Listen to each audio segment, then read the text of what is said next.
We're going to be working a lot with digital audio, so it's worth taking a moment to discuss what exactly digital audio is. In the natural world, sound exists as waveforms. When we record sound to a computer, we have to convert those waves to ones and zeros. And when we play it back, we've got to convert the ones and zeros back to waves so that we can hear it. The way we do those conversions can have a drastic effect on the quality of the sound. Let's take a look at this guitar region. I'll play it for you.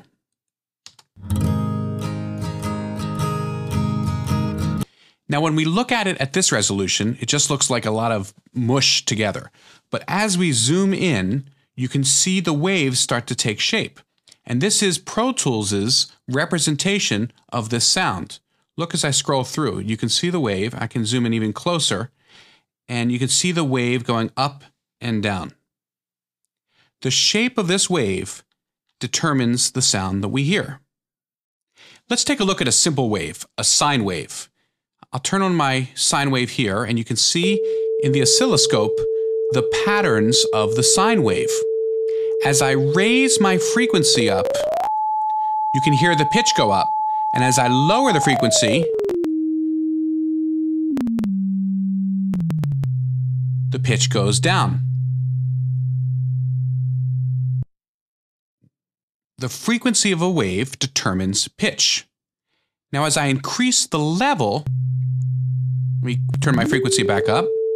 Now watch when I increase the level. The waves get bigger, and when I shrink the waveform down, the waves get smaller.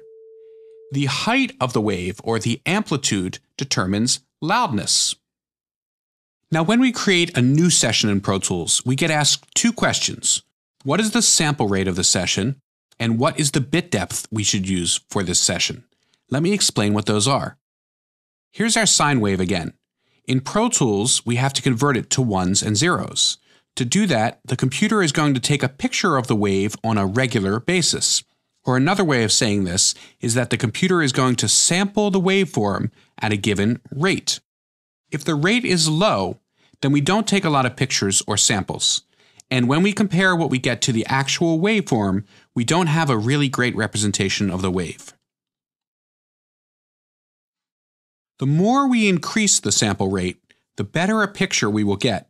In other words, the higher the sample rate, the more the computer's representation of the audio matches the real audio. Depending on your audio interface, you will have different options for sample rate. The most common are 44.1 kilohertz or 44,100 samples per second and 48 kilohertz or 48,000 samples per second. Now, the other thing we are asked for is bit depth. Bit depth determines the precision of the amplitude value stored in the computer. The higher bit depth, the more precise the computer is. Think of it like rounding numbers. The more decimal places you use in a number, the more precise the number is. Many old computer games use 8-bit audio. That meant that there were only 256 numbers to use when describing the amplitude of a wave. That sounds like a lot, but it's very imprecise. It did give those computer games a unique sound quality, which many musicians still like to replicate today, even though we have equipment that works at much higher bit depths. Today, it's most common to use 16 bits or 24 bits. A bit depth of 24 gives us nearly 17 million values to describe the amplitude of a wave. This means that you get a much better representation of the audio, but it takes 50% more hard disk space than 16-bit recording. Bigger numbers, more space. Compact discs use a sample rate of 44.1 kilohertz and a bit depth of 16. So if you're working at a different sample rate or bit depth and want to get your audio onto CD, it will need to be converted. Fortunately, Pro Tools makes it very easy to do that. However, since disk space is cheap, it's usually better to work at a higher bit depth and a higher sample rate. This lets you record at the highest quality. Additionally, all the calculations that Pro Tools does when applying effects or other processing are much more precise. The end result is that your audio sounds better even when you convert your tracks to lower sample rates and bit depths for the CD.